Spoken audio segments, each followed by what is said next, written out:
Xenogears. Released in 1998, another great year for Squaresoft, Xenogears is the pinnacle of RPG storytelling and the most ultimately compelling plot I've ever seen in a video game. I only wish the perfect book translation didn't have such a dull air in its US translations. I missed out on this game for several years as I foolishly avoided it on the basis of one Gameplay Row review that declared Xenogears had plotting dialogue, a relentlessly slow plot, and a fumbled gear character gameplay interface system. That reviewer couldn't have been more wrong. The gameplay is handled with simplicity and grace, being similar to Vagrant Story with linking combat moves and a traditional magic-based system. The Gears interface is pretty much the same, but fuel is an added concern. The story is indeed complicated and hard to follow at times. This is more likely due to bad translations than anything else. The game's supposed jabs at Christianity stem from such mistranslations. At the same time, it is very compelling, and during the conversation late in the game, I paused the game to take it all in, amazed at its quality. Music is another Mitsuda masterpiece. Believe it or not, I believe Xenogears is more consistently excellent than Chrono Trigger. Quite an accomplishment indeed.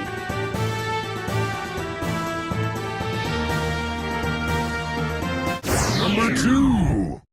I was going back and forth over which game to include here. Does Trigger's superior gameplay win out, or Cross's brilliant storyline? So I went back and forth and then decided to put both on this list. It's my list, so I can do whatever the hell I want. Trigger was released on the Super Nintendo in 1995 and a currently definitive edition on the DS in November 2008. This game is a culmination of everything that is excellent about traditional RPGs, with some flash in its tech art systems to make it legendary. Great characters, involving storyline, and the best secret character of all time make Trigger an awesome time. The music by Yatsuri Mitsuda is another triumph for video game music and only trumped by our number 1 choice.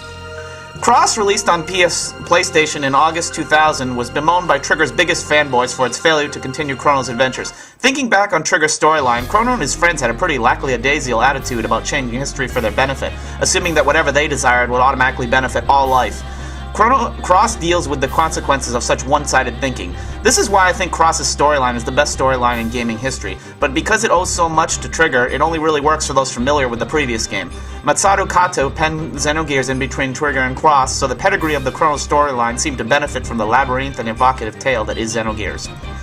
Chrono's gameplay is also a drastic departure, with no more MP or many combo techs. Instead, we have an element system that emphasizes using physical attacks as a way to access magic. It is different to be sure, but just as playable as Trigger, perhaps better in that it is the rare RPG that gives the player an actual reason to use the defend command. I do bemoan how easy the game becomes when you are able to buy heal all elements, though. Regardless of which is actually better, both are must-play games for any RPG fan. Thoughtful gamers will no doubt come to appreciate both as masterpieces. Number 1.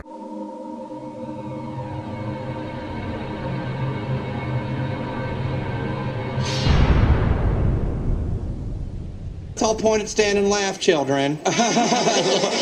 Yeah. Not only the best RPG of all time, but the best game of all time. Final Fantasy VI is the culmination of all that is good and right about RPGs, the Super Nintendo, and video gaming and all. It saddens me to know that there are many fans of Final Fantasy who refuse to play this game due to its 2D graphics. I was shocked to learn this around 2001, but it is true. Final Fantasy VI has the most unique and innovative system of all Final Fantasies, allowing any character in the party at most any time. Adding the fact that each character possesses a unique skill, giving you many, many ways to play this game. I myself have played Natural Magic and only 3 character playthroughs. They are quite challenging, bringing something different to the magnum opus that is Final Fantasy VI. Kefka is far more than an insane clown. By the end of the game, he has progressed from a power-hungry madman to a Zod-like character, almost bored with his phenomenal power, and culminating with a nihilistic archetype that seeks the destruction of existence. Quite a character evolution, wouldn't you say? Finally, even the creators of Final Fantasy VI seem to implicitly acknowledge it as their greatest creation. What other Final Fantasy possesses a 20-minute ending sequence that is 3 times longer than almost all of the other Final Fantasy endings? I feel that Hironobu Sakaguchi, Yoshinori Katase, and Hiroki Ito were not just leaving the 16-bit era of Final Fantasy with a bang, but paying proper tribute to their grandest work ever.